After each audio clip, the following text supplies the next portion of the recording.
नमस्कार मित्रांनो, आपल्या सगळ्यांचं हार्दिक स्वागत आहे कार्यक्रम डॉक्टर स्पीक्स इन आरोग्य संपदामध्ये। मी डॉक्टर निखिल हरेंद्र शासने आपल्या सगळ्यांचं हार्दिक स्वागत करतो। मित्रांनो, कार्यक्रमाची सुरुवात करूया आपण श्री संत तुकाराम महाराजांच्या एका अभंगाने। अभंग असा आहे, दास झालो हरिदासाचा, दास झालो हरिदासाचा, बुद्धी काया मने वाचा, बुद्धी काया मने वाचा, तेथे प्रेमाचा सुकाळ, तेथे प्रेमाचा सुकाळ, टाळ मृदुंग कल्लोळ, टाळ मृदुंग कल्लोळ, नासे दुष्टबुद्धी सकळ, नासे दुष्टबुद्धी सकळ, समाधी हरि कीर्तनी, समाधी हरि कीर्तनी। बोला पंढरीनाथ महाराज की जय। बरोबर मित्रांनो, हरी नाम म्हणा, हरीचं रूप म्हणा, हरीची कथा म्हणा, कीर्तन म्हणा, त्याचं महात्म्य आहे आणि या अभंगामधून तेच आपल्याला झळकलेलं आहे। आणि मित्रांनो, आपण बऱ्याच गोष्टीचे दास असतो, जसे प्रकृतीचे दास आहोत, आपण वेळेचे दास आहोत, तसेच वेगवेगळ्या गोष्टीची आपण सेवा करत असतो, आपली समाजाची सेवा करत असतो, कुटुंबाची सेवा करत असतो। आणि त्यातच जर आपण म्हटलं की नोकरदार, जे नोकरी करणाऱ्या आपल्या महिला वर्ग आहे, माता भगिनी आहेत, तर त्या घर पण सांभाळतात आणि बाहेरचं नोकरी पण सांभाळतात, ही तारेवरची कसरत करत असतात। तर आजचा हा विषय जो आहे तो नारी शक्तीशी निगडीत आहे। तर जाणकार मित्रांनी आजचा आपला विषय ओळखलाच असेल। आजचा आपला विषय आहे नोकरी करणाऱ्या स्त्रियांचे शारीरिक आणि मानसिक आरोग्य। बरोबर, नोकरी करणाऱ्या स्त्रियांचे शारीरिक आणि मानसिक आरोग्य। आणि या विषयावर मार्गदर्शन करायला स्वतः पोदार आयुर्वेद महाविद्यालय आणि रुग्णालय वरळी मुंबई येथील अधिष्ठाता डॉक्टर संपदा संत मॅडम आपल्यासोबत आहेत। नमस्कार मॅडम, आपलं स्वागत आहे कार्यक्रमात। नमस्कार सर। मित्रांनो, मॅडमचा तुमच्याशी परिचय करून देतो। डॉक्टर संपदा संत, आपण अधिष्ठाता आहात पोदार आयुर्वेद महाविद्यालय वरळी मुंबई येथे। आणि मित्रांनो, महाराष्ट्रात जी शासकीय आयुर्वेद महाविद्यालय आहे त्याच्यामध्ये मॅडम पहिल्या अशा अधिष्ठाता आहेत। पहिल्या अधिष्ठाता होण्याचा मान संपदा मॅडमना मिळालेला आहे। आणि शिक्षणाविषयी सांगायचं झालं तर नांदेड शासकीय आयुर्वेद महाविद्यालयातून मॅडमनी BA MS केलं, पुढे MD देखील तेथून केलं आणि MD नंतर पुढे PhD मॅडमनी केलं पोदार आयुर्वेद महाविद्यालय मुंबई विद्यापीठातून केलं। आणि मॅडमनी BA देखील केलेलं आहे मूल्य शिक्षण व अध्यात्म या विषयात। गेली 30 वर्ष मॅडम पदवीच्या विद्यार्थ्यांना, नंतर गेली 20 वर्ष पदव्युत्तर विद्यार्थ्यांना आणि गेली 10 वर्ष मॅडम PhDच्या विद्यार्थ्यांना शिकवतात, त्यांना मार्गदर्शन करतात, त्यांचे गाईड देखील आहेत। आणि सांगायचं झालं मित्रांनो तर राष्ट्रीय आणि आंतरराष्ट्रीय पातळीवर मॅडमनी, डॉक्टर संपदा यांनी 50हून अधिक शोध निबंध प्रकाशित केलेले आहेत। आणि मॅडम तणाव व्यवस्थापन या विषयावर व्याख्यान देखील देतात आणि या राजयोग, ध्यान आणि धारणा कशी करावी याविषयी मॅडम प्रशिक्षण देखील देत असतात। आणि सांगायचं झालं तर 50हून अधिक आरोग्य शिबिरांचं मॅडमनी आयोजन केलेलं आहे। आणि पुरस्कारांविषयी सांगायचं झालं तर मॅडमना सर्वोत्कृष्ट वैद्य पुरस्कार 2023 आणि world Ayush expo 2023 best of India याने सन्मानित करण्यात आलेलं आहे। आणि त्यांनी जो लिहिलेला आहे, प्रसिद्ध केलेल्या शोध निबंधासाठी पण मॅडमना पुरस्कार मिळालेला आहे। दीर्घायू सर्वोत्कृष्ट शोध निबंध हा पुरस्कार आणि राष्ट्रीय परिषदेत सर्वोत्कृष्ट शोध निबंध असा देखील त्यांचा गौरव करण्यात आले आहेत। तर मित्रांनो, असे बहुगुणी आजचे आपले डॉक्टर पाहुणे आहेत। शुभस्य शीघ्रम कार्यक्रमाचा श्री गणेश करूया। नमस्कार मॅडम, पुन्हा एकदा स्वागत करतो। आणि आजच्या विषयाचं आम्हाला महत्त्व सांगा, याच्यावर का विचार केला गेला पाहिजे त्याविषयी देखील सांगा। ठीक आहे सर। आजचा अतिशय जो विषय मांडला तो म्हणजे स्त्रियांच्या शारीरिक आणि मानसिक आरोग्याचा। तर आपण सर्वसाधारण समाजामध्ये आपण बघत असतो, आता जी स्थिती जर आपण बघितली जगाच्या लेवलची किंवा आपल्या भारतामध्ये जरी स्थिती बघितली तर जवळपास 30 ते 40% स्त्रिया ह्या विविध अशा क्षेत्रामध्ये काम करतायत।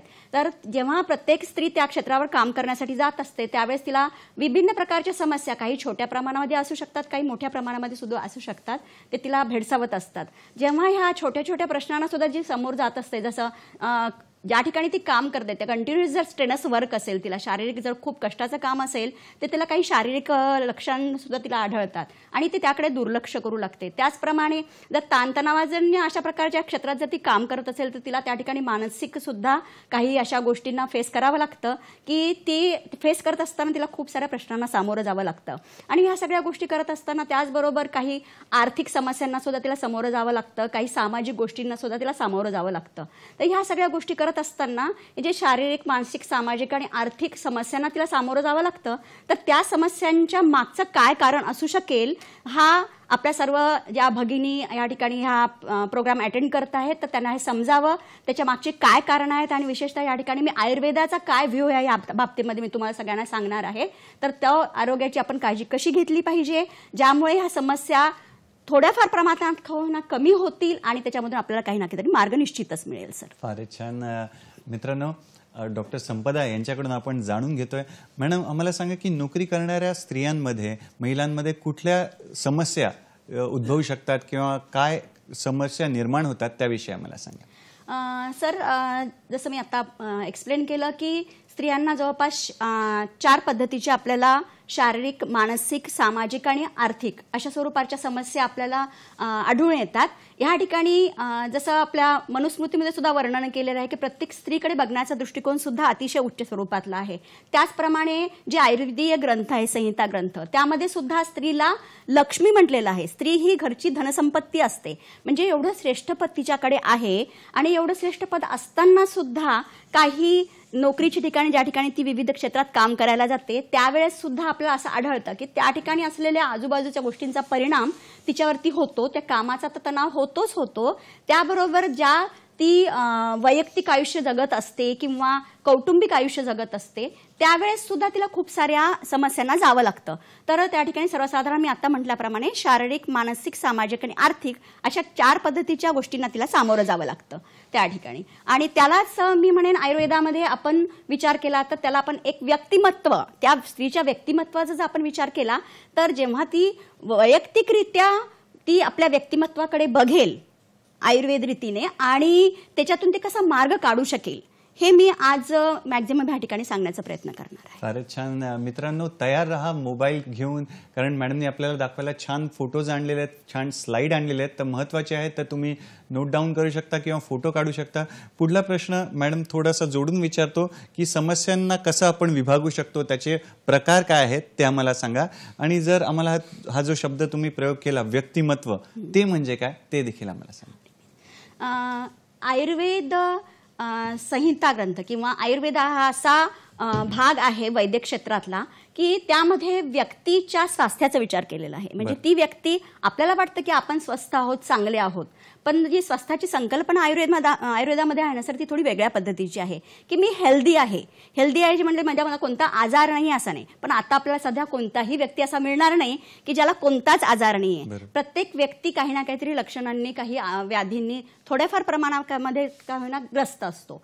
परंतु जेव्हा आयुर्वेद मतानुसार आपण त्या व्यक्तीच्या 3 घटकांचा आपल्याला विचार करावा लागेल व्यक्तिमत्वाच्या अंडर. ते म्हणजे सर्वसाधारण व्यक्तिमत्व जर म्हटलं तर एक जडणघडण म्हणू त्या व्यक्तीची, शारीरिक प्रकारची जडणघडण, मानसिक प्रकारची जडणघडण त्या व्यक्तीची आपल्या वैयक्तिक आयुष्यामध्ये आणि जेव्हा ती बाहेर क्षेत्रामध्ये काम करते त्यावेळेस तिची असलेली आर्थिक स्थितीची जडणघडण कशी आहे, त्याचप्रमाणे समाजामध्ये वावरत असताना तिचे त्या समाजाशी कसे संबंध आहेत, भावनांची देवाणघेवाण कशी आहे, ह्या वेगळ्या वेगळ्या घटकांचा आपण ह्या व्यक्तिमत्वामध्ये विचार करू शकतो सर. त्यालाच आपण आधुनिक वैद्यकशास्त्राच्या अनुषंगाने सर्वसाधारण भाषेमध्ये आपण त्याला पर्सनॅलिटी म्हणतो. जसं मॉडर्न सायन्सने विचार केलेला आहे की पर्सनॅलिटीमध्ये त्यांनी वेगवेगळे सायकोलॉजिकल ट्रेट्स सांगितलेले आहेत. मानस भावांना समोर ठेवून त्यांनी प्रकार वर्णन केलेले आहेत आणि शारीरिक भावांना समोर ठेवून त्यांनी फ्लेगमॅटिक, क्लॉलरिक, मेलॅन्कोलिक असे वेगवेगळे प्रकार केलेले आहेत. त्यामध्ये त्यांनी काही वैशिष्ट्यपूर्ण घटकांचाच विचार केलेला आहे. जसं एखाद्याचं ॲग्रेसिव्ह नेचर असतं, एखाद्याचं ग्लुमिंग नेचर असतं, एखादा खूप काम नेचरचा असतो, असे त्यांनी विविध काही विशिष्ट भाव घेऊन त्याला एक्सप्लेन केलेलं आहे. परंतु आयुर्वेदामध्ये मात्र जेव्हा एखादा स्त्री म्हणून नाही किंवा एखाद्या व्यक्ती म्हणून जरी आपण विचार केला तर त्यांचं जेव्हा व्यक्तिमत्व सांगितलं जातं त्याच्यामध्ये खूप सारे असे पैलू आहेत. त्याच्यामध्ये महत्त्वाचे 3 पैलू आहेत. ते म्हणजे त्या व्यक्तीची प्रकृती, त्या व्यक्तीचं सार आणि त्या व्यक्तीचं सत्व. ह्या 3 घटक जे इन्फ्लुएन्स करतात आपल्या फिजिकल किंवा शारीरिक, मानसिक, सामाजिक आणि आर्थिक भावांवरती जे इन्फ्लुएन्स करतात त्या गोष्टींचा आपण ह्याच्यामध्ये समावेश करतोय. त्यालाच आपण प्रकृती, सत्व आणि सार म्हटलेलं आहे. आणि जेव्हा हे प्रकृती, सत्व आणि सार हे 3 घटक आपल्या शारीर भावांच्या माध्यमाने आपल्याला प्रगट होतात किंवा दिसतात, तेव्हा आपल्याला त्या व्यक्तीचं व्यक्तिमत्व आहे आपण असं म्हणू शकू. एक मी तुम्हाला ह्याच्यामध्ये एक्झाम्पल सांगते की जसं एखाद्या व्यक्ती अंगकाठीने बारीक आहे आणि दुसऱ्या व्यक्तीच्या मानसिक स्थितीचा विचार केला तर तो खूप कूल नेचरचा आहे, शांत स्वभावाचा आहे आणि त्याची जर बॉडी बिल्ट बघितली, शरीर यष्टीचा बघितली, जसं मी म्हटलं की अंगकाठीने बारीक आहे, परंतु त्याच्यामध्ये जे काही धातू घटक आहेत त्यालाच आपण टिश्यूज म्हणू शकतो, ते एकदम प्रॉपर प्रमाणात आहेत आणि आपल्याला वाटतं की ही व्यक्ती एकदम परफेक्ट आहे आपल्या मतानुसार. तर असं जे एकत्रित आपल्याला जो ऍस्पेक्ट दिसतोय त्या स्त्रीचा किंवा त्या व्यक्तीचा, आपण म्हणू त्याला त्या व्यक्तीचं व्यक्तिमत्व. बरं. आणि मॅडम, मग नोकरी करणाऱ्या स्त्रियांमध्ये ज्या समस्या येतात त्याचा आणि व्यक्तिमत्वाचा काय संबंध आहे ते देखील आम्हाला उलगडून सांगा. निश्चितच सर, की जसं मी म्हटलं की व्यक्तिमत्वाच्या माध्यमाने जसे काही फिजिकल कॅरेक्टरिस्टिक, काही शारीरिक भाव प्रगट होत असतात, काही मानसिक भाव प्रगट होत असतात, त्यांचं काही जे नेचर आहे, जसं फायनान्शियल गोष्टींकडे बघण्याचा त्याचा दृष्टिकोन कसा असेल, आपल्या घरातल्या व्यक्तीबरोबर किंवा समाजामधल्या एखाद्या व्यक्तीबरोबर किंवा समाजाबरोबर त्या व्यक्तीचं कसे भावनिक संबंध आहेत, त्याचं बिहेवियर कसं आहे, त्याचा स्वभाव कसा आहे, त्या व्यक्तीबरोबर वागण्याचा, समाजाकडे बघण्याचा, ह्या सगळ्या फॅक्टर्सला आपण व्यक्तिमत्व म्हटलेलं. बरोबर. ह्याच्यामध्ये मग जसं आपण शारीरिक गोष्टींचा जर विचार केला त्याच्यामध्ये एक फॅक्टर आपण आता बघितलं प्रकृतीचा. जसं प्रकृतीमध्ये की वात प्रकृती जर असेल त्याच्यात 3 प्रकार आहेत सर. प्रकृती म्हणजे काय आहे, शरीरामध्ये असे काही एलिमेंट्स आहेत, त्याला आपण प्रिन्सिपल्स म्हणू किंवा एनर्जीज म्हणू, हे एनर्जीज आपल्यामध्ये काम करत असतात. त्यालाच आयुर्वेदाने म्हटलेलं आहे वात, पित्त आणि कफ. ते हे 3 टाईपच्या एनर्जीज असतात आणि त्याला दोष सुद्धा म्हटलेला आहे. दोष म्हणजे वाईट प्रभाव करणारे असा त्याचा अर्थ नाहीये, तर त्या आपल्या शरीरावरती त्याचा आपल्याला प्रभाव दिसतो. जसं वात प्रकृतीमध्ये जो आहे प्रकृतीचा एक भाग आहे, त्याच्यामध्ये आपण म्हणतो वात प्रकृतीच्या व्यक्तीमध्ये आपल्याला काही अशी वैशिष्ट्यपूर्ण, जे तुम्हाला आता स्लाइडमध्ये मी दाखवते की ते लक्षणं जर आपण बघितलं तर त्या ठिकाणी काही शारीरिक लक्षणं आहेत. उदाहरणार्थ वात प्रकृतीचे व्यक्ती हे अपचित शरीराचे, अपचित म्हणजे शरीरयष्टीने खूप बारीक असतात, त्यांची त्वचा ही खूप रुक्ष असते, वजन कमी असतं, त्यांचं त्वचा ही त्यांची एकदम ड्राय असते, कोणत्याही सीझनमध्ये त्यांची त्वचा ही ड्राय असते. त्यांच्यामध्ये काही वैशिष्ट्यपूर्ण अशी लक्षणं येतात ते ज्यांना जास्ती झोप येत नाही. आणि ह्या वैशिष्ट्यपूर्ण लक्षणामुळे काय होतं, त्या व्यक्तीने कितीही पौष्टिक स्वरूपातला आहार जरी घेण्याचा प्रयत्न केला तरी त्यांची अंगकाठी बारीक ते बारीकच राहते. म्हणजे प्रयत्न करून सुद्धा त्यांना, आहार सेवन करून सुद्धा त्यांना यश नाही मिळत. ही सुद्धा एक समस्या झाली ना. खाऊन पिऊन सुद्धा मी बारीक राहते, ही सुद्धा एक समस्या झाली. मी झोपेची जरी गोळी घेते आणि मी प्रयत्न करते झोपण्यासाठी, परंतु मला झोप येत नाही, तर हे नॅचरल त्या प्रकृतीमध्ये असलेला तो गुण आहे. त्यामुळे असे हे व्यक्तिमत्वातला हा एक पैलू, प्रकृतीचा हा पैलू आपला असा आढळतो की त्याच्या परिणामस्वरूपी त्या स्त्रियांमध्ये किंवा त्या व्यक्तींमध्ये हे समस्या आढळतात. दुसरा भाग जो आहे सत्वाचा, मानसिक भावांचा. सत्व म्हणजे मेंटल स्टेट, आपली माइंडची स्टेट आपली. तर मानसिक भावामध्ये सुद्धा आपण असं की मनाची तुमची स्थिती कशी आहे त्याचे सुद्धा 3 भाग आयुर्वेदामध्ये वर्णन केलेले आहे. तुमचं मेंटल स्टेटस कसं आहे त्याला मध्ये त्यांनी प्रवर सत्व, मध्यम सत्व आणि अवर सत्व असं म्हटलेलं आहे. प्रवर सत्वाच्या व्यक्तीमध्ये संपूर्ण मानसिक संतुलन योग्य रीतीने राहते, सगळी स्थिती त्याच्यामध्ये आपल्याला योग्य रीतीने आढळून येतं. जसं एखाद्याची प्रवृत्ती आपल्याला आढळते, एखाद्याचा आजार मला झाला आणि तो थोडासाच आजार आहे, पण आपण काही व्यक्तींमध्ये वेगवेगळे भाव म्हणतो. एखाद्या व्यक्तीकडे त्या आजाराकडे बघण्याचा दृष्टिकोन कसा दिसतो, ठीक आहे आला आजार, आज राहील उद्या निघून जाईल, तो स्ट्रॉंगली त्याला फेस करतो. परंतु दुसरा असा व्यक्ती असतो की मला सर्दी जरी झाली तर दुसऱ्याने माझ्याकडे अटेन्शन दिलं पाहिजे, मला बघितलं पाहिजे, मी खूप आजारी आहे, ही भावना त्यांच्यामध्ये निर्माण होते. म्हणजे एक जो कमजोरी म्हणतो त्या व्यक्तीमध्ये आपल्याला आढळून येते. आणि तिसरा असा प्रकारचा व्यक्ती असतो की थोडं रक्त जरी बघितलं, थोडी जरी भीती जरी असेल की तो हतबल होऊन जातो. अशी आपल्याला 3 प्रकारचे वेगवेगळ्या मानसिक अवस्था आपल्याला त्या स्त्रियांमध्ये आढळून येत असतात आणि त्याच्या परिणामस्वरूपी विविध प्रश्नांना तिला सामोरं जावं लागतं, विविध समस्यांना सामोरं जावं लागतं. हे झालं सत्वाच्या बाबतीमध्ये. तिसरा जो घटक आहे व्यक्तिमत्वातला तो म्हणजे साराचा.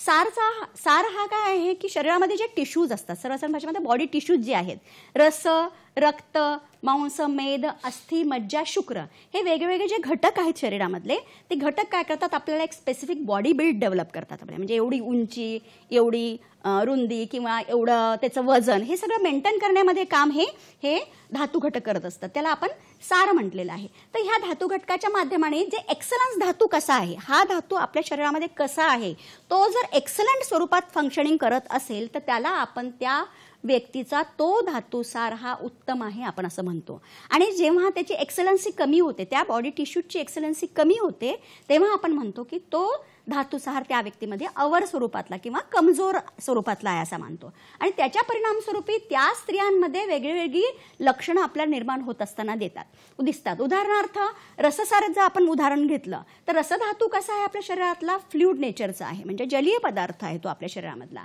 त्यामुळे जो रससार व्यक्ती जर चांगला रससारयुक्त असेल तर त्याला थोडंसं काम केल्यानंतर थकवा नाही येणार, अशक्तपणा नाही जाणवणार. पण जर तोच रससार धातू जर त्या स्त्रीमध्ये कमी झाला तर निश्चितच त्या स्त्रीला थोडंसं कार्य केल्यानंतर थकवा जाणवायला लागेल. त्या व्यक्तीची त्वचा रससार योग्य असेल तर त्वचा ही तुमची तुकतुकीत दिसेल, चमकदार असेल त्या व्यक्तीची. पण जेव्हा तो सार कमी होतो त्यावेळेस आपल्याला तो जो घटक कमी झाल्यामुळे आपल्याला त्वचा ही वृक्ष म्हणजे किंवा खरखरीत अशा स्वरूपातली दिसते. असा या तिन्ही घटकांचा प्रभाव आपल्याला त्या व्यक्तिमत्वाच्या अनुषंगाने दिसतो आणि तशी लक्षणं किंवा तशा समस्या त्या स्त्रियांमध्ये उत्पन्न होतात. त्याच्यामुळे आपल्याला निश्चितच त्या व्यक्तीमध्ये स्त्रियांमध्ये आढळणाऱ्या समस्यांचा जर विचार करायचा असेल तर मी म्हणेन की आयुर्वेद सिद्धांताचा अतिशय योग्य रीतीने आपण विचार केला पाहिजे. त्याच्यामध्ये प्राधान्याने प्रकृती, सत्व आणि सार ह्या 3 घटकांचा असेल. फारच छान. मित्रांनो, संपदा मॅडम आपल्याला वेगवेगळ्या दृष्टिकोनातून, आयुर्वेदिक दृष्टिकोनातून आणि नोकरी करणाऱ्या स्त्रियांमध्ये कुठकुठले जे समस्या आढळतात, शारीरिक असो मानसिक असो, त्याच्यावर चर्चा सुरू आहे. मित्रांनो, इथे वेळ झालेली एका छोट्याशा विश्रांतीची, तर तुमच्या फोनची देखील आम्ही वाट पाहत आहोत. तुमचे प्रश्न पण विनासंकोच आम्हाला विचारा. तर घेऊया एक छोटीशी विश्रांती. पाहत राहा आपला लाडका कार्यक्रम ज्याचं नाव आहे डॉक्टर स्पीक्स इन आरोग्य संपदा, फक्त आणि फक्त सह्याद्री वाहिनीवर. प्रत्येक घरासाठी, घरातल्या प्रत्येकासाठी.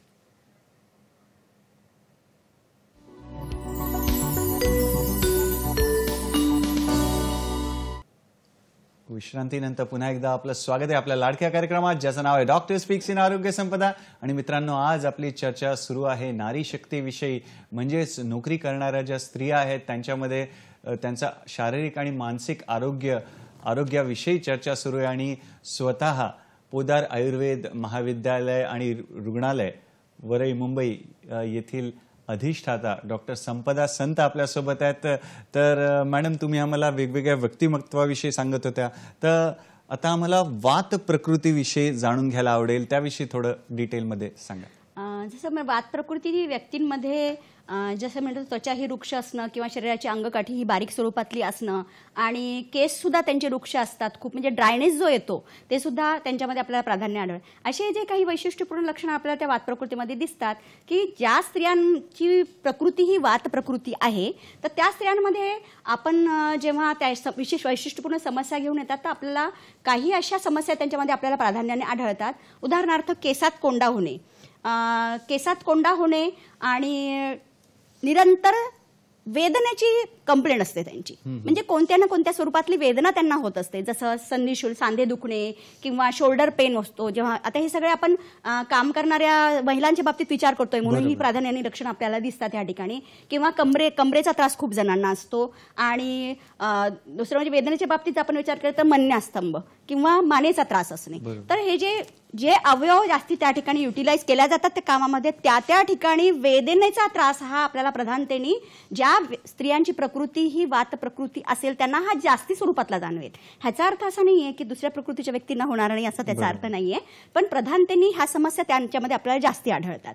त्याचप्रमाणे दुसरी अजून लक्षणं म्हणून आपण विचार केला तर अशक्तपणा, जो विकनेस असतो त्या स्त्रियांमध्ये, विकनेस हा ॲज कम्पेअर टू पित्त आणि कफ पेक्षा वात प्रकृतीच्या स्त्रियांना अशक्तपणा हा जास्ती जाणवतो. आणि कोणतंही कार्य करत असताना हे चंचल स्वरूपातले व्यक्ती असतात. चंचल स्वरूपातले व्यक्ती असल्या कारणाने आपल्याला त्यांच्यामध्ये स्थिरत्व दिसणार नाही, कन्सिस्टन्सी नसते कामाच्या बाबतीमध्ये. त्यामुळे थोडंसं काम करायचं आणि परत उठायचं ही एक टेंडन्सी त्यांच्यामध्ये, ती सुद्धा टेंडन्सी त्या स्त्रियांना प्रॉब्लेमॅटिक ठरते. म्हणजे जॉब इन्सिक्युरिटीच्या अनुषंगाने सुद्धा. त्यामुळे विशेषतः आपण ज्या ठिकाणी ज्या कार्यक्षेत्रावर काम करतोय तर ह्या गोष्टीची ह्या प्रकृतीच्या व्यक्तीने काळजी घेतली पाहिजे की थोडे दिवस जॉब करणार आणि परत तो स्किप करणार, जॉब दुसरा जॉब करणार परत तो स्किप करणार, ती कन्सिस्टन्सी त्या ठिकाणी आपल्याला मिळणार नाही. दुसरं म्हणजे भुकेच्या बाबतीत आपण विचार केला तर वातप्रकृतीच्या व्यक्तींमध्ये भूक ही अनियमित असते आणि त्यांना थोडेसे चटपटीत पदार्थ म्हणतात ना, व्हरायटी लागते खाण्याच्या बाबतीत. आणि ह्याच्यामुळे ह्या व्यक्तींमध्ये आपल्याला जास्तीत जास्त उदरशूल्यजन्य पोटाचे आजार सुद्धा आपल्याला त्या ठिकाणी मिळू शकतात त्यांच्या ह्या खाण्याच्या सवयीमुळे.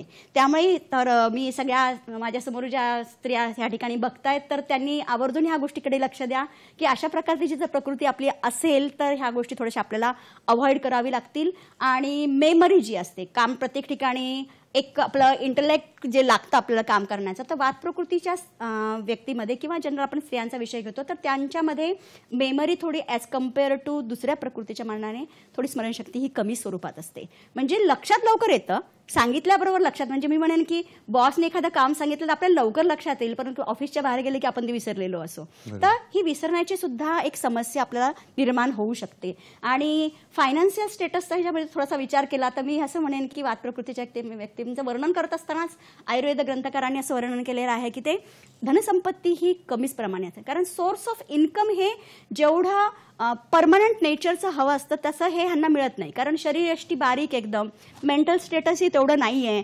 आणि त्यामुळे जे ऑपॉर्च्युनिटीज मिळतात ती ऑपॉर्च्युनिटीज शक्यतो त्यांना खूप स्टेबल नेचरच्या फायनान्शियल जास्तीत जास्त प्राप्ती करणाऱ्या अशा त्यांना मिळत नाहीत. त्यामुळे फायनान्शियल स्टेटस थोडंसं ह्यांचं ह्या व्यक्तींमध्ये आपल्याला, त्यामुळे तो सुद्धा एक प्रश्न समस्या निर्माण म्हणजे आपल्याला आढळून येते ह्या स्त्रियांमध्ये. दुसरा अजून विचार करायचा तर ह्याच्यामध्ये जसं मी म्हटलं की पाळीच्या बाबतीमध्ये स्त्रियांमध्ये तर थोडेसे इरेग्युलर मेन्सेस पॉसिबल आहे, पेनफुल मेन्सेस ह्यांना आपल्याला आढळून येतं सर या प्रकृतीच्या नेचरमुळे. आणि अधिक जी बडबड करण्याची सवय हे सुद्धा एक समस्या होते. काही विशिष्ट ठिकाणी आपल्याला काही कमी शब्दामध्ये मांडणी करावी लागते, परंतु ह्या प्रकृतीच्या व्यक्तींचं नेचरच थोडंसं इरिलिव्हंट टॉक म्हणणार नाही, एखादी गोष्ट विचारली त्याच्या बाबतीत न बोलता त्याच्या आजूबाजूच्या सुद्धा गोष्टी घेऊन ते त्याला एक्सप्लेन करण्याचा प्रयत्न करतात. त्यामुळे हे सुद्धा एक समस्या आपल्याला स्त्रियांना आढळून येते, बऱ्याच स्त्रियांमध्ये ह्या गोष्टी असतात. आणि जे काही फ्रेंडली नेचर राहून काम करण्याची जी सवय पाहिजे ती थोडीशी आपल्याला ह्या व्यक्तीने, फ्रेंड्स लवकर होतात त्यांची, परंतु फ्रेंड्स टिकून राहून त्याच्यानुसार जे काम करण्याचं नेचर आहे ते थोडं कमी आढळतं. म्हणजे थोडंसं पटत नाही म्हणतो ना आपण, हे प्रकरण आपल्याला थोडंसं अशा प्रकारच्या प्रकृतीमध्ये आपल्याला आढळून येतं. आणि स्वभावाच्या, आणि आज एक नेचर असेल माझं नेचर आणि उद्या माझं यदा कदाचित थोडंसं फ्लक्च्युएट होईल नेचर सुद्धा, त्यामुळे थोडंसं वादावादी वगैरे ज्या ह्या समस्या सुद्धा आपल्याला ह्या प्रकृतीच्या आपल्या व्यक्तींमध्ये स्त्रियांमध्ये अशा आढळून आल्या. तर हे सगळं वर्क सर ॲक्च्युअल सर्वे केलेला आहे, हा एक संशोधनाचा विषय आहे आणि त्याच्यामध्ये हे प्रॉमिनंटली ह्या गोष्टी आढळलेल्या आहेत, ज्या मी आता समोर तुमच्या सांगते. आणि ज्या काही आपले सेन्सरी ऑर्गन्स आहेत त्यांचं सुद्धा फंक्शनिंग आपल्याला स्पेसिफिकली ह्या प्रकृतीच्या व्यक्तींमध्ये आपल्याला थोडंसं म्हणजे थोडंसं कमी ऐकू येणे किंवा थोडंसं कमी दिसणे ह्या गोष्टी लवकर येतात. जसं जसं आपण म्हणतो ना की 40च्या नंतर 40च्या नंतर चष्मा लागला पाहिजे आपल्याला म्हणतो, पण अशा प्रकृतीच्या व्यक्तीमध्ये आपल्याला थोडंसं हे लवकर लागलेलं आपल्याला मिळू शकतं. आणि एखादी गोष्ट करायची नाही ते करणे, आणि जी करायची ती न करणे, अशा प्रकारची टेंडन्सी सुद्धा आपल्याला ह्या व्यक्तींमध्ये प्राधान्याने आढळून येते. त्यामुळे ज्या स्त्रियांची जर वातप्रकृती प्रधानतेने असेल तर थोडंसं आपण ह्या गोष्टींची काळजी घेतली पाहिजे. त्याच्यासाठी म्हणून मी हे थोडंसं एक्सप्लेनेशन तुम्हाला सांगते. फारच छान सोप्या शब्दात उदाहरणं देऊन मॅडमने आपल्याला समजलेलं आहे. वात म्हणजे आपण 2 शब्द आपण लक्षात ठेवूया, चंचलता आणि बारीक आणि परिवर्तनशील असतात. तर अजून मॅडमकडून समजून घेऊया पित्त प्रवृत्ती म्हणजे काय ते देखील आम्हाला सांगा. सर हा दुसरा दोष आहे. जसं मी म्हटलं की वात हा क्रियाशील आहे, ऍक्टिव्हिटीज म्हटलं की आपण ते वाताला समोर घेतो. आणि दुसरं म्हणजे पित्त म्हटल्यानंतर परिवर्तनशील, बदल, ट्रान्सफॉर्मेशन, टू चेंज ही प्रोसेस. त्यामुळे आपल्या बॉडीमध्ये जेवढे ट्रान्सफॉर्मेशन चेंजेस आपल्याला दिसत आहेत त्याला रिस्पॉन्सिबल आहे, कारणीभूत आहे तो म्हणजे पित्तदोष शरीरामध्ये. त्यामुळे पित्त प्रकृती किंवा पित्तदोष ज्या व्यक्तींमध्ये किंवा स्त्रियांमध्ये प्रधानतेने असतो तर त्यांच्यामध्ये सर आपल्याला परिवर्तनजन्य क्रिया भरपूर दिसतात. म्हणजे जसं मी म्हटलं, वातवाल्यांमध्ये अस्थिरता आहे, चंचलत्व आहे आणि त्यामुळे आहाराच्या सवयी त्यांच्या अनियमित आहेत. परंतु ह्यांच्यामध्ये परिवर्तनशील आहे, त्यामुळे उष्णगुण ह्यांच्यात जास्ती असतो, त्याच्यामुळे ह्यांना भूक सारखी लागते. म्हणजे सारखं खाण्याची प्रवृत्ती. वातवाल्यांना सुद्धा सारखं खावं लागतं. पण जसं म्हणतो ना, आता मी चिवडा खाल्ला, थोड्या वेळ मला वाटेल की नको गोड काहीतरी खाल्लं पाहिजे, थोड्या वेळ वाटलं काहीतरी चटपटीत खाल्लं पाहिजे, असं नेचर आपल्याला तिथे दिसेल वातमध्ये. आणि क्वांटिटी कमी दिसेल. पण पित्तामध्ये मात्र तसं नाही दिसणार आहे. ह्यांच्यामध्ये क्वांटिटी ही जास्ती, भरपूर प्रमाणामध्ये भरपूर वेळा खाण्याची टेंडन्सी आपल्याला दिसते. त्यामुळे ह्या व्यक्तींमध्ये थोडंसं आपल्याला अम्लपित्ताचा त्रास प्रधानतेने आढळतो. आणि उष्ण गुणाची ही प्रकृती असल्याकारणाने आपल्याला स्त्रियांमध्ये आढळणाऱ्या समस्या ते म्हणजे केस लवकर पांढरे होतात. ज्यांची पित्त प्रकृती आहे, त्यामुळे समजा एखाद्या मुलीची जर लवकर केस पांढरे होत असतील तर ते एक लक्षण म्हणू, साईन म्हणू आपण की पित्त प्रकृती ते स्त्रियांची असू शकेल. त्याचप्रमाणे जे मलमूत्र विसर्जन आपण म्हणतो, मोशन्स जे आपण म्हणतो, ते मलमूत्र विसर्जनाच्या वेळेस सुद्धा जसं वात व्यक्तींमध्ये रुक्षता असते, त्यामुळे त्या ठिकाणी कॉन्स्टिपेशनची तक्रार त्यांना जास्ती असते. पण पित्त प्रकृतीमध्ये मात्र उष्ण गुणधर्म असल्याकारणाने आपल्याला त्या व्यक्तींना वारंवार मलप्रवृत्ती त्यांना करावी लागते. त्यामुळे आपण खूप वेळेस असं विचार करतो की खूप वेळेस मलप्रवृत्ती होते म्हणून काहीतरी आपण स्टॉप करण्यासाठी मेडिसिन घेतो, पण ते त्याच्या शरीराला अनुकूल नाहीये ना, त्यामुळे ते मेडिसिन घेणं सुद्धा तिला त्रासदायक ठरू शकतं. त्यामुळे आपण आपली प्रकृती जाणणं आणि त्याच्यामुळे माझ्या शरीरावरती काय परिणाम होतोय आणि त्याच्यानुसार मी कोणत्या गोष्टीची काळजी घेतली पाहिजे ह्याचा आपण मात्र विचार हा निश्चितच केला पाहिजे. जसं आपण वाताचं म्हटलं की बल हे कमी असतं, अशक्त असतात ते, तसं तशाच प्रमाणामध्ये पित्त व्यक्तीमध्ये सुद्धा खूप सुकुमारत्व असतं. सुकुमार डेलिकेटनेस. ज्या व्यक्ती म्हणजे पुरुष आहे पण डेलिकेटनेस आहे, स्त्री आहे परंतु काटक नाही आहे, ती डेलिकेट आहे, तर त्यांना आपण ह्या कॅटेगरीमध्ये टाकू शकतो. आणि पण एक चांगला गुणधर्म हा पित्त प्रकृती व्यक्तीमध्ये आपल्याला आढळतो, ते म्हणजे थोडेसे अभिमानी नेचरचे असतात की मला हे केलंच पाहिजे, मी हे करणारच. जसं वातवाला थोडासा शरीराने कमी असतो, मनाने सुद्धा, मानसिक स्थिती सुद्धा त्याची थोडीशी डिस्टर्ब असते, पण पित्तवाला साहसी नेचरचा असतो. त्यामुळे या साहसी नेचरमुळे सुद्धा काही समस्या निर्माण होतात की ज्या ठिकाणी कूल नेचरने काम करायचं आहे त्या ठिकाणी असं जर नेचर असेल तर ते साहसी नेचर आपल्याला निश्चितच ऑब्लिगेशन्स ठरू शकतात त्याच्यामध्ये. आणि अजून एक समस्या या प्रकृतीच्या व्यक्तींमध्ये आपल्याला आढळून येऊ शकते, म्हणजे तारुण्य पेटिका, ॲक्नेचा प्रॉब्लेम सुद्धा किंवा त्वचेशी संबंधित आजार जे आहेत आपल्याला ह्या स्त्रियांमध्ये जास्तीत जास्त आढळून येतात. तर प्रधानतेने किंवा राग येणे, अधिक राग येणे, अँगर नेचर ह्या व्यक्तींमध्ये आढळतं. आणि ज्या ठिकाणी थोडंसं शारीरिक बल कमी असल्यामुळे, आपल्याला नाजूकपणा असल्यामुळे आपल्याला त्या व्यक्तींना थोडी आधाराची गरज लागते, सपोर्टिव्ह नेचर. मॅडम इथे थोडंसं आपण विषय वळूया, कारण आपल्याला एक फोन आलाय. पुन्हा आपण पित्त प्रकृतीविषयी येणारच आहोत, पॉइंट नोट डाऊन केलेला आहे. आपल्याला फोन आलेला आहे, नाशिकहून फोन आलेला आहे. डॉक्टर सीमा सोनावणे यांचा फोन आहे. बघूया त्यांचा प्रश्न काय आहे. नमस्कार डॉक्टर सीमा, आपलं स्वागत आहे कार्यक्रमात. आपला प्रश्न विचारा. हा सर, मला असं विचारायचंय मॅडमला की मी स्वतः पण जॉब करते एका इन्स्टिट्यूटमध्ये आणि आय हॅव क्रॉस्ड 40 इयर्स आणि मला असं होतंय की मी सध्या जास्त प्रमाणात हायपर होते किंवा कधी कधी खूप लो फील होतं, इन्सिक्युअर फील होतं आणि मी योगा वगैरे करते पण मी रेग्युलर नाही करत, कधी कधी स्किप होतं त्याच्यामुळे म्हणा किंवा काय, पण हे बऱ्याच वेळेस डिप्रेशन मध्ये जाणं, इन्सिक्युअर फील होणं, हे माझं इंटरमिटंट चालू असतं मॅडम. तर आपण काय सजेस्ट करू शकता मला? आणि आता तुम्ही एक पॉईंट डिस्कस केला की लॉस ऑफ मेमरी, म्हणजे खरंच मला हे फील होतंय मॅडम की घरचे मला कधी कधी म्हणतात की तुला नाही आठवत का ही घटना घडली, तर ऍब्सोल्युटली एकदम स्किप होतं माझ्या माइंड मधून काही गोष्टी. तर हे आयदर हे वर्कलोडमुळे आहे किंवा दुसरं कसलं सिम्पटम आहे किंवा मी काय करायला पाहिजे, प्लीज मॅडम सजेस्ट मी. ठीक आहे डॉक्टर सीमा, प्रश्न तुमचा खरंच खूप म्हणजे तुमच्या वर्क ज्या ठिकाणी तुम्ही काम करता आहात त्या ठिकाणी थोडीशी कामाची पद्धत जर मला समजली तर मी ह्याचं एक्सप्लेनेशन देऊ शकेल. फोन कट झालेला आहे. तर डॉक्टर सीमा, मी असं सांगेन की तुमचं वय आहे 40 वर्ष, तुमची शरीरयष्टी कशी आहे, शारीरिक ठेवण वगैरे तुमची कशी आहे त्याची आपल्या बोलण्यातून एवढी कल्पना येत नाही. पण मला असं वाटतं की शक्यतो जी मेनोपॉजची स्टेज असते, रजोनिवृत्तीची जी स्टेज असते, मला वाटतं तुम्ही त्या स्टेजमधून जात आहात. त्यामुळे सुद्धा हे थोडंसं डिस्टर्ब नेचर असणं, थोडीशी स्लाइटली मेमरी लॉस किंवा आपल्याला लक्षात राहत नाही, अँझायटी, डिप्रेशन किंवा त्या ठिकाणी गेल्यानंतर आपल्याला सुचत त्या काही गोष्टी राहत नाहीत आणि म्हणतात की लो फिलिंग येतं. तर तुमचे जसं मी आता तुम्हाला सांगितलंय की आपल्या शारीरिक तुम्ही डॉक्टर आहात, आता कोणत्या फॅकल्टीच्या आहात माहिती नाही, पण आपल्या आयुर्वेदनुसार जर विचार केला तर तुमची प्रकृती जर त्या पद्धतीची असेल तर त्या व्यक्तींमध्ये आपल्याला अशा प्रकारचं नेचर मिळतं. परंतु तुम्ही एक गोष्टीची काळजी घेऊ शकता की मेनोपॉज, प्री मेनोपॉज सिम्पटम्स, जर मेनोपॉज झाला नसेल तर प्री मेनोपॉज सिम्पटम्सच्या परिणामस्वरूपी सुद्धा ह्या गोष्टी होऊ शकतात. ते थोडंसं तुम्ही एकदा आपल्या स्त्रीरोग तज्ज्ञांना भेटून तुम्ही त्यांच्याशी चर्चा करून ह्या गोष्टी तुम्ही जाणून घ्या की प्री मेनोपॉझल सिम्पटमच्या स्वरूपामध्ये सुद्धा ह्या गोष्टी आपल्याला आढळून येऊ शकतात.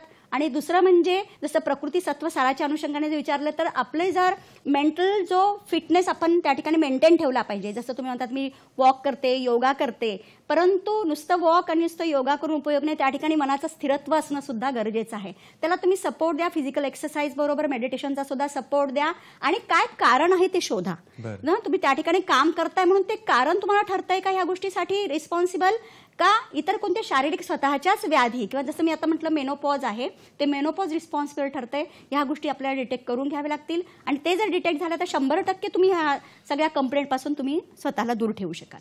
फारच छान, सुंदर असा प्रश्न डॉक्टर सीमा आणि सुंदर उत्तर डॉक्टर संपदा संत मॅडमकडून. मॅडम, तुम्ही आम्हाला साहसी, क्रियाशील आणि रागीट असा जो पित्त प्रकृतीचे व्यक्तिमत्व आहे त्याच्याविषयी सांगत होतात, तारुण्य पिटिकाविषयी सांगत होतात, तर कृपया पुढे आम्हाला सांगा. तर हे जे आता मी म्हटलं की ह्याच गोष्टी जेव्हा त्या नॉर्मल रूपात असतात तर ठीक आहे, पण जेव्हा त्या गोष्टी त्या व्यक्तीला त्रासदायक ठरत असतात, जसं खूप जास्ती तहान लागणं, खूप जणांना वाटतं की मला सारखं पाणी प्यावंसं वाटतं, इट्स नॉट द कंप्लेंट. ते त्या पित्त प्रकृतीच्या व्यक्तीचं वैशिष्ट्यच आहे की त्याला सारखी तहान लागते, त्या व्यक्तीने घेतलंच पाहिजे. पण जेव्हा त्या व्यक्तीला जर पाणी कमी प्यावंसं लागतंय आणि त्याच्या परिणामस्वरूपी जर इतर कंप्लेंट्स त्याला निर्माण होत असेल तर त्याला मात्र आपल्याला त्या प्रकृतीच्या अनुषंगाने विचार हा करावा लागेल. आणि ह्या गोष्टी जेव्हा आपण नॉर्मल लेवलला बघतो तर त्या व्यक्तीला त्या ठिकाणी ज्या ठिकाणी त्या काम करत आहेत त्याला त्या अनुकूल ठरतील. पण जेव्हा हे एक्सेस होत आहेत, जसं केस पांढरे होणे ही कंप्लेंट आहे, निश्चितच आहे. 25ची तरुणी आहे आणि तिला वाटते की माझे पूर्ण केस पांढरे होत चालले तर तिला ती समस्याच ठरू शकेल. तर त्यावेळेस मग तिने जो काही गोष्टींची काळजी घेतली पाहिजे ते आपण नंतर चर्चाच करणार आहोत ह्या बाबतीमध्ये. आणि पुढला प्रश्न असा आहे की कफ प्रकृतीविषयी आम्हाला सांगा किंवा त्याच्याविषयी थोडं उदाहरण देऊ आम्हाला सांगा. तिसरा जो दोषाचा प्रकार आहे तो म्हणजे कफ प्रकृती. आता कफ प्रकृतीमध्ये जसं वात प्रकृतीमध्ये आपण अस्थिरत्व, चंचलत्व म्हटलं, पित्त प्रकृतीमध्ये थोडं परिवर्तन म्हटलं, तसं कफ प्रकृती मात्र खूप छान असतं, तो बांधून ठेवण्याचं काम करतो. त्यामुळे आपला ह्या व्यक्तींमध्ये जी कफ प्रकृतीजन्य व्यक्ती आहे त्याच्यामध्ये आपल्याला कफप्रधानता असते आणि त्याच्यामुळे त्याची शरीरयष्टी जी असते ती सुदृढ अशी बांधीव स्वरूपातली असते. त्यामुळे हे 3 प्रकृतीचे व्यक्ती जर आपल्या समोर आले तर मी निश्चितच म्हणाल आपल्याला आवडेल कफ प्रकृती व्यक्ती, कारण पित्तवाला खूप डेलिकेट असतो आणि वातवाला थोडंसं म्हणजे आपल्याला न आवडणाऱ्या स्वरूपाचा त्याची शरीरयष्टी असते, पण कफवाला मात्र तशा स्वरूपाचा नसतो. आणि ह्या व्यक्तींमध्ये खूप चांगले सुद्धा गुणधर्म आपल्याला आढळून येतात. सगळ्यात श्रेष्ठ प्रकृती ही सांगितलेली आहे, कमी आजारी होणारी. परंतु एक वाईट गुण आहे याच्यामध्ये, आजार कमी होतात पण एखादा आजार झाला तर तो थोडा जास्ती कालावधीपर्यंत टिकून ठेवतो, कारण त्याला धरून ठेवण्याची टेंडन्सी असते त्यांची. आणि कफप्रधानता असल्या कारणाने ह्या व्यक्तींमध्ये आपल्याला अजून एक आढळणारं लक्षण म्हणजे ही व्यक्ती खूप कमी खातात. त्यामुळे घरी समजा 3 प्रकृतीचे 3 मुलं असतील आपल्या आईला, तर मग निश्चितच त्यावेळेस आईला काळजी पडेल की हा खूपच खातो, सारखं खायलाच पाहिजे, एखाद्याला काही बिलकुलच खायला नको आणि एखाद्याला हे खा म्हणतात तो ते खात नाही, अशी विविधता आपल्याला मिळू शकते. अशाच प्रकारच्या टेंडन्सी आपल्याला प्रत्येकामध्ये ह्या कफ प्रकृतीच्या अनुसार आढळतात. त्यामुळे हे व्यक्ती कमी खातात, त्यांना जर आपण आग्रह केला तर निश्चितच त्यांना अजीर्णाची तक्रार होऊ शकते. आणि जसं झोपेच्या बाबतीमध्ये खंडित निद्रा वातामध्ये बघितली, पित्तामध्ये सुद्धा निद्रा ही अशी खूप शांत येत नाही त्यांच्यामध्ये सुद्धा, परंतु वाता एवढी त्यांची खंडित नसते, थोडं काम स्लीप त्यांची असते. परंतु कफवाले जे असतात त्यांची खूप झोप गाढ असते. त्यामुळे ही सुद्धा एक समस्या त्या व्यक्तींना ठरवू शकते की हा रात्री जागरण करून काम करतो आणि एखादी स्त्री काम करत असताना थोडंसं काम केल्यानंतर ती जास्ती वेळ जागू शकत नाही. हे कंप्लेंट सुद्धा आपल्याला झोपेच्या बाबतीमध्ये आढळून येतात. कफ प्रकृती व्यक्ती हे जास्ती झोप घेणारे असतात. आणि काम करण्याची टेंडन्सी आपण ऑफिसमध्ये प्रत्येक ठिकाणी बघत असतो, एखाद्याला काम सांगितल्यानंतर ती व्यक्ती पटपट काम करते आणि एखादी व्यक्ती काम सांगितल्यानंतर त्याच कामाला 3-4 दिवस लावते. हे सुद्धा नेचर आपल्याला प्रकृतीमुळे आपल्यामध्ये येत असतं, ह्या दोषांच्या प्रधानतेमुळे आपल्यामध्ये येत असतं. आणि आळस, जेवढ्या लवकर कार्य हे वात प्रकृतीवाला करू शकेल तेवढं लवकर कार्य हे कफवाला करू शकत नाही. परंतु दोघांच्या कामाच्या पद्धतीमध्ये फरक आहे. वातवाला ऍक्टिव्हली दाखवले, साहेब मी काम करतो म्हणेल, परंतु ते अर्धवट काम सोडून निघूनही जाईल. पण कफवाला मात्र करतो म्हणेल, परंतु त्याला थोडंसं वेळ लागेल, परंतु काम सुद्धा कसं स्टँडर्ड ऑफ ज्याचं वर्क असेल तर बेस्ट असेल, हे नेचर आपल्याला मिळतं. त्यामुळे जे वेगळे ह्या नेचरमुळे सुद्धा बऱ्याचशा वेळेस आपण ज्या ठिकाणी काम करतो त्यामुळे खूप प्रॉब्लेम्स क्रिएट होत असतात. म्हणजे उशिरा काम करतो तर थोडंसं आपल्याला त्या ठिकाणी आपल्या त्या नेचरला थोडंसं कधी कधी थोडं बाजूला ठेवून आपल्याला ॲक्टिव्हनेस त्या ठिकाणी दाखवावा हा लागतोच. आणि ह्या व्यक्तींना अजून एक कंप्लेंट आपल्याला आढळते ह्या प्रकृतीच्या व्यक्ती, म्हणजे त्यांना सर्दी, खोकला हे कफजन्य जे आजार आहेत किंवा थोडंसं वेदर चेंज झालं की लगेच मग त्यांना ह्या गोष्टी आपल्याला त्या ठिकाणी प्रधानतेने त्यांच्यामध्ये आजार पण आपल्याला आढळून येऊ शकतात. सर फारच छान, सुदृढ आणि बांधून ठेवणारा असा हा कफ प्रवृत्तीविषयी मॅडमने छान सांगितलं. नंतर झोप जास्त असते आणि कमी खाऊन जास्त काम किंवा योग्य टापटिपीत असं काम करण्याचं नेचर त्यांचं आपल्याला मिळतं. छान, आपल्याला छान माहिती मिळते. तुमचे काही प्रश्न असतील तर जरूर आम्हाला फोन करून विचारा. मॅडम, आता प्रकृतीविषयी समजून घेतल्यावर आम्हाला या महिलांमध्ये आढळणाऱ्या समस्या आणि व्यक्तिमत्वाची कशी सांगड आहे, कसे संबंध आहे ते देखील समजून सांगा. तर आता प्रकृतीच्या अनुषंगाने मी एक्सप्लेन केलं साईड बाय साईड की त्यावेळेस की प्रत्येक प्रकृतीमध्ये कशा कोणत्या कोणत्या समस्या हे निर्माण होतात. तसंच आपण विचार करूया आता सारते बाबतीमध्ये. जसं प्रकृतीमध्ये दोष, प्रकृती आणि आढळणारी लक्षणं आणि त्या अनुषंगाने आढळणाऱ्या समस्या. तर आता आपण सारतेकडे जाऊया. जसं म्हटलं, सारता म्हणजे हे धातूंची उत्कृष्ट अवस्था शरीरामधले. प्रत्येक धातूचं एक वैशिष्ट्यपूर्ण कार्य आहे. जसं रसधातू हा द्रव धातू असल्या कारणाने संपूर्ण शरीरामध्ये द्रवता मेंटेन करण्याचं काम तो करतो. त्यामुळे एखाद्या व्यक्तीची, स्त्रीची त्वचा ही एकदम तुकतुकीत, कांतीयुक्त आहे, सतेज आहे, तर ती व्यक्ती निश्चितच रससार चांगली असणार. त्यामुळे ह्या धातूचं सारत्व कमी असणं. समस्या कधी निर्माण होतील? जेव्हा त्या स्त्रियांमध्ये त्याचं सारत्व हे कमी लेवलचं असेल, एक्सलन्स हे कमी लेवलचं असेल. त्यामुळे ज्या व्यक्तींचं सारत्व हे कमी असेल तर आपल्याला ज्या आढळणाऱ्या समस्या आहेत त्यामध्ये, तर ही व्यक्ती जास्ती विचार करते, जास्ती चिंतनशील, चांगल्या रीतीचे चिंतनशील नसतात, अधिक विचार करण्याची टेंडन्सी आपल्याला यांच्यामध्ये मिळते. थोडासा जरी अवर सारत्व असल्या कारणाने थोडंसं जरी काम केल्यानंतर किंवा भीती वाटते त्यांना आणि त्या भीती वाटून छातीत धडधडण्याची प्रवृत्ती आपल्याला त्यांच्यामध्ये आढळू शकते. जास्ती गोंधळ नकोसा वाटतो त्यांना, जास्ती शांत राहावं, आजूबाजूला कोणताही गोंधळ. आणि ऑफिसमध्ये तर हे चालणार नाही, 4 जणांची 4 गोष्टी. त्यामुळे असं जर सारत्व कमी असेल तर ही लक्षणं आपल्याला मिळू शकतात. आणि काळजी करण्याची टेंडन्सी यांच्यामध्ये खूप असते जेव्हा हे सार अवर स्वरूपातलं असेल त्यावेळेस. आणि वैयक्तिक स्वातंत्र्य म्हणजे एक गुणधर्म सांगितलेला आहे वेदामध्ये रससारतेचा, की ह्यांना जे सुख म्हणजे स्पेसिफिकली सुख म्हणजे मनोनुकूल, म्हणजे मला जे आवडेल ते म्हणजे माझं सुख. यदा कदाचित तुमचं सुख वेगळं असेल, माझं सुख वेगळं असेल, मला न आवडणाऱ्या गोष्टी तुम्हाला आवडतही असतील. तर त्यामुळे रससार व्यक्तींमध्ये सुख सांगितलेलं आहे टापटीप राहणे, त्वचेची काळजी, सौंदर्याच्या बाबतीमध्ये हे व्यक्ती खूप जागरूक असतात. त्यामुळे एखाद्या स्त्रीला असं वाटतंय की माझी त्वचा ही रुक्ष होते, तर ही रससार व्यक्ती अवरमध्ये असलेल्या व्यक्तींमध्ये खूप कॉन्शियसनेस डेव्हलप होतो. ओके मॅडम, या पॉइंटला आपल्याला अजून एक फोन आलेला आहे. पुन्हा आपण रससार याच्याकडे विषयाकडे वळणार आहोत. आपल्याला फोन आलेला आहे, विरारहून फोन आलेला आहे. विनया परब यांचा फोन आलेला आहे. नमस्कार विनयाजी, आपलं स्वागत आहे कार्यक्रमात. आपला प्रश्न विचारा. आवाज येतोय विनयाजी? बहुतेक फोन कट झालेला आहे, आवाज येत नाहीये. आपण पुन्हा आपल्या रससार किंवा व्यक्तिमत्वाशी काय संबंध आहे त्या मुद्द्याकडे वळूया. तर तुम्ही आम्हाला सांगितलं की सौंदर्याशी निगडीत जागरूक असतात, टापटिपीत असतात, तुकतुकीत त्वचा असते, तर अजून काय सांगाल? याच्या व्यतिरिक्त जेव्हा समजा रससार अवरत्व असेल तर त्यांच्यामध्ये थोड्याशा त्यांना तक्रारी पाळीच्या बाबतीत असू शकतात. त्यांना म्हणजे अनियमित पाळी येणे किंवा मिस सुद्धा होते मध्ये, म्हणजे मेन्सेस ही त्यांची इरेग्युलर अशा स्वरूपातली असते आणि जेव्हा मेन्सेस होईल तेव्हा ती क्वांटिटी सुद्धा कमी स्वरूपातली असू शकते. आणि रससारत्व जर कमी असेल त्यांच्यामध्ये, अवर स्वरूपातलं असेल तर ड्रायनेस येतो. म्हणजे डॅन्ड्रफची तक्रार असेल तर निश्चितच आपल्याला ह्या सारत्वाच्या अनुषंगाने ते रसधातूबद्दल विचार हा करावा लागेल. किंवा एखादी जखम झाली तर लवकर जखम भरून येत नाही, तर असे हिलिंगचे प्रॉब्लेम सुद्धा आपल्याला ह्या सारतेच्या अवर्तेमुळे आपल्याला आढळून येऊ शकतात. त्यामुळे काळजी करण्याचं नेचर आणि स्किनशी संबंधित गोष्टींच्या बाबतीमध्ये आपल्याला रससारत्वाला खूप सारत्वाचा आपल्याला खूप विचार करावा लागेल. मॅडम, आता जो फोन आलेला त्यांचा प्रश्न आहे की सतत घाम येणं, म्हणजे विनया परब यांचा प्रश्न आहे विरारून की सतत घाम येणं, धडधड होणं, हे कुठल्या प्रकृतीमध्ये जाईल किंवा याला काय करावं याच्याशी निगडीत त्यांचा प्रश्न होता. सतत घाम येणं अशी जर नेचर सारखं असेल, म्हणजे काही कारण नसताना, कोणतेही कारण नसताना, कधी कधी आपण तिखट खूप प्रमाण खाल्लं तरी आपल्याला घाम येतो, पळापळी केली तरी खूप घाम येतो, असं काही नाही. बसल्या ठिकाणी थोडं जरी आपण एक्झर्शन केल्यावर घाम येत असेल तर हे निश्चितच मी म्हणेन पित्त प्रकृतीच्या व्यक्तींची ही कंप्लेंट कंप्लेंट असते. बरं. जास्तीत जास्त श्वेत प्रवृत्ती त्यांना होत असते आणि त्यामुळे कितीही डिओड्रंट वापरा, काही वापरा, त्यांची ही टेंडन्सी कमी होत नाही, कारण नॅचरल टेंडन्सी असल्या कारणाने होतं. फक्त मग ह्या ठिकाणी आपण थोडासा काळजी घेतली पाहिजे की अशा प्रकारचं जर नेचर आपलं असेल, अशा प्रकारची जी आपली प्रकृती असेल, तर आपण थोडंसं इंटेक जो आहे, वॉटर इंटेक जास्ती ठेवावा, खूप उष्ण गोष्टींच्या संपर्कात आपण कमी राहावं. बरं. आणि इतर जे सारांची नावं काय आहेत ती आम्हाला ढोबळ मानेने सांगा. आणि तर रक्तसार व्यक्तींच्या आपण जर समस्या बघितल्या तर त्यांचं कॅपॅसिटी खूप कमी असते, त्यांना छातीत धडधडण्याची तक्रारी त्यांच्या होऊ शकतात किंवा शीतपित्ताचा आजार त्यांना होतो आणि ड्रायनेस स्किनमध्ये त्यांचा येऊ शकतो आणि त्यांची कॅपॅसिटी कमी असल्याने. दुसरा मांसाहारी व्यक्तींचं आपण बघितलं तर मस्क्युलेचर बॉडी त्यांची असायला पाहिजे, पण हे जर कमी असेल तर त्यांचं त्यांच्यामध्ये महत्वाची कंप्लेंट जी आढळते ते लालची स्वभाव त्यांच्यामध्ये डेव्हलप होतं. हे खूप वैशिष्ट्यपूर्ण लक्षणं आपल्याला त्याच्यामध्ये मिळतात आणि कोणतंही काम ते कमी प्रमाणात करू शकतात. त्यामुळे आजूबाजूच्या गोष्टींचा दबाव त्या व्यक्तींमध्ये आपल्याला जास्ती आढळून येतो.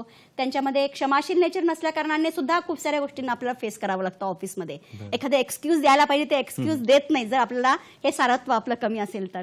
किंवा प्रलोभनाची इच्छा, कॅपॅसिटी कमी आहे, बल कमी आहे, त्यामुळे कोणत्या ना कोणत्या प्रलोभनाला लवकर बळी पडू शकतात, अशा पद्धतीचे व्यक्ती. आणि मेदसार व्यक्तींचा जर आपण विचार केला तर मेदसार व्यक्तींमध्ये तर एक थोडासा ओबेज नेचरचा असलेला, ओबेसिटी नसते परंतु एवढं ओबेसिटी आपल्याला त्या ठिकाणी मिळू शकते आणि त्याच्यामुळे ह्यांना सुद्धा हे जर सारत्व कमी असेल तर ह्यांच्यामध्ये सुद्धा आर्थिक काही चणचण आपल्याला जास्ती जाणू शकते. स्वसुरक्षिततेची भावना, इन्सिक्युरिटी थोडीशी अशा व्यक्तींमध्ये जास्ती फील होते. आणि ड्रायनेस ऑफ स्किन, कारण मेद धातू हा स्निग्धता प्रदान करतो, त्यामुळे ड्रायनेस ऑफ स्किन ह्यांच्यामध्ये जास्ती मिळतं.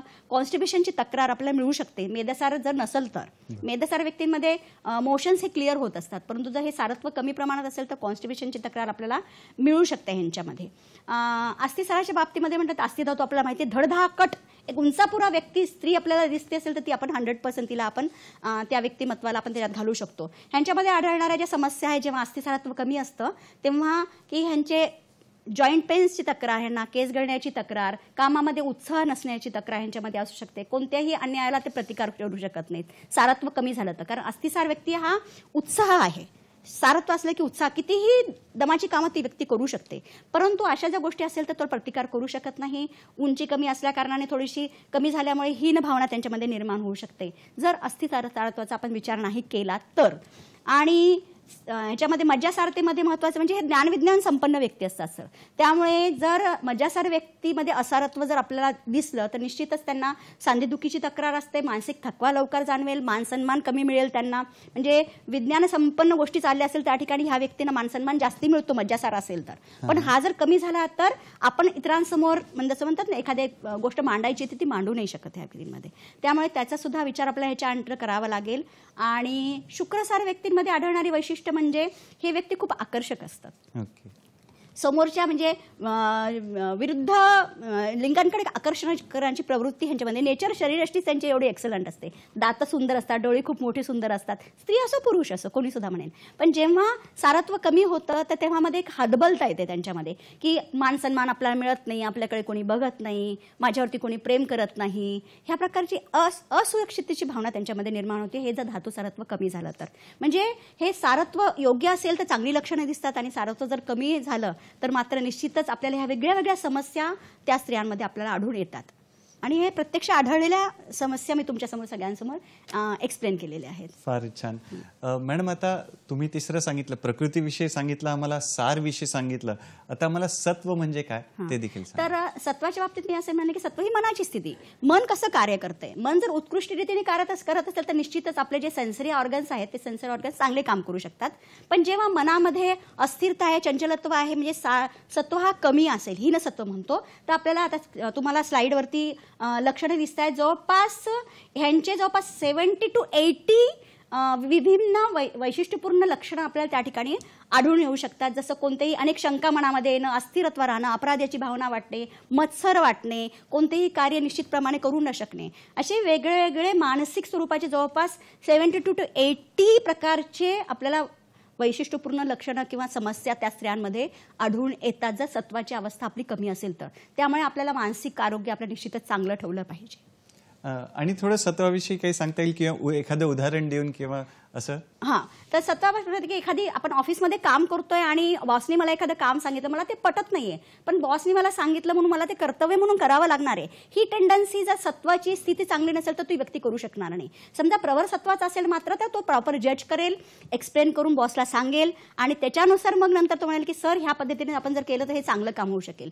जर प्रॉपर सत्व असेल तर, आणि प्रॉपर सत्व नसेल तर मग ज्या पद्धतीने सांगितलं चुकीच्या का होईना ती व्यक्ती ते काम करू शकते. असे समस्या निर्माण करणारा सुद्धा बाबी घडू शकतात सर याच्यामुळे. आणि मॅडम आपण ते सत्व रज तम असं म्हणतो, म्हणतो, हो. तर त्याविषयी पण जरा सांगा. तर सत्व ऍक्च्युअली सर ह्या ठिकाणी सत्व म्हटल्यानंतर मनाची स्थिती लक्षात घ्यायची. त्याच्या 3 गोष्टी आहेत. सत्व हा मनाचा चांगला गुण आहे आणि रज आणि तम हे दोष आहेत. जेव्हा आपल्या शरीरामध्ये म्हणजे मनावरती जेव्हा रज आणि तमाचा आधिक्य होतं त्यावेळेस निश्चितच आपण वाईट प्रवृत्तीकडे जातो आणि जेव्हा सत्व अवस्था ही उत्कृष्ट असते तेव्हा मात्र आपण मन हे आपलं चांगलेच कर्म करतं. सगळे कार्य हे आपले उत्कृष्ट रीतीने मानसिक संतुलनजन्य होतात सर. फारच छान डॉक्टर संपदा, आपल्याला आयुर्वेदिक दृष्टिकोनातून कशा जे नोकरी करणाऱ्या स्त्रियांमध्ये काही समस्या आढळू शकतात, त्यांचं शारीरिक मानसिक आरोग्याविषयी चर्चा सुरू आहे. तर मॅडम या समस्यांवर काय उपाययोजना करता येतील ते देखील आम्हाला सांगा.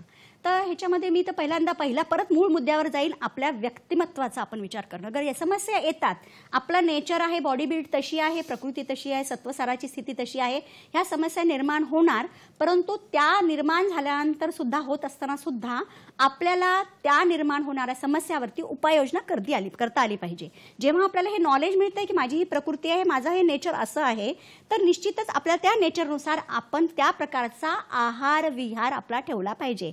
एक उदाहरण सांगेन, वात प्रकृतीच्या व्यक्तींमध्ये वृक्षता खूप असते, त्यामुळे त्यांनी ड्राय गोष्टी नाही खाल्ल्या पाहिजे. त्यांना चटपटीत पदार्थ खाणे, चुरमुरे ह्याच्या जन्य पदार्थ खाणे तर निश्चितच ड्रायनेस वाढेल आणि अजून परत इम्बॅलन्स डेव्हलप होईल. त्या व्यक्तींनी स्नेहजन्य पदार्थ, मधुर आम्ल लवण रसात्मक पदार्थ तशा प्रकारचा आहार त्यांनी सेवन केला पाहिजे. त्यांना थोडंसं स्थिर राहण्याची सवय ठेवली पाहिजे, थोडंसं ध्यानधारणा करण्याची सवय ठेवू शकत नाहीत, खूप अवघड जातं, परंतु त्यांनी प्रयत्न तरी हा केला पाहिजे ज्याच्यामुळे या समस्या त्यांना कमी होतील.